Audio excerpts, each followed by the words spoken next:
Leo hii tumejumuika katika hafla ya chakula cha jioni kwa lengo la kuchangisha fedha kwa ajili ya kufanikisha sherehe za Mei Mosi. Na katika hatua hii ni muhimu kujenga mshikamano baina ya wadau mbalimbali ikiwemo sekta binafsi pamoja na sekta ya umma.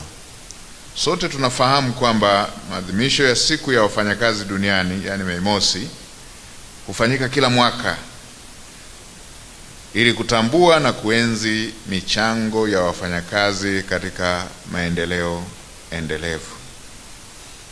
Mheshimiwa Rais pamoja na timu yako, ni kuhakikishie tunatambua kazi kubwa ya wafanyakazi wote wa sekta ya umma na sekta binafsi katika mchango wa kuendeleza taifa letu. Majuzi nilipokaa na wakuu wa mikoa niliwaelezea hilo, kwamba nchi yetu imepiga hatua kubwa.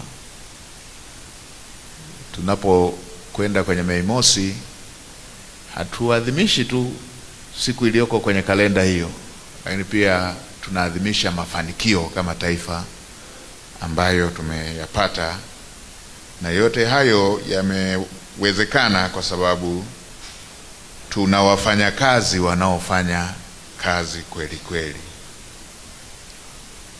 Kwa hiyo tuna kila sababu ya kufanya maadhimisho hayo kwa shamra, kwa sababu tuna mambo ya kujivunia. Nimekuwa nikitoa mifano katika sekta mbalimbali ambazo tunaona hatua kubwa ambayo imefanyika, na kwa kweli ni kila sekta kuna mabadiliko makubwa. Nilisema zamani wafanyakazi, zamani raia, wananchi wa Tanzania walikuwa wanaenda kutafuta rufaa za matibabu nchi jirani. Utasikia Nairobi, utasikia South Africa. Kwa sasa tuna raia wengi wa nchi mbalimbali wakija kupata rufaa za matibabu Tanzania, ambayo hiyo ni hatua kubwa ambayo imefanyika. Lakini hata wenzetu wa sekta binafsi, ningeweza kutaja maeneo mengi, lakini naweza nikatoa tu mifano michache tu. Hata wenzetu wa sekta ya fedha kwa mfano,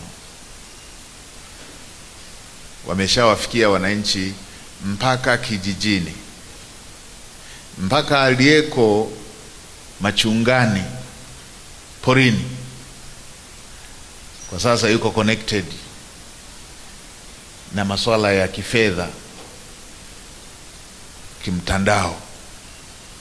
Ni hatua kubwa ambayo imefanyika hata kwa wenzetu wa sekta binafsi.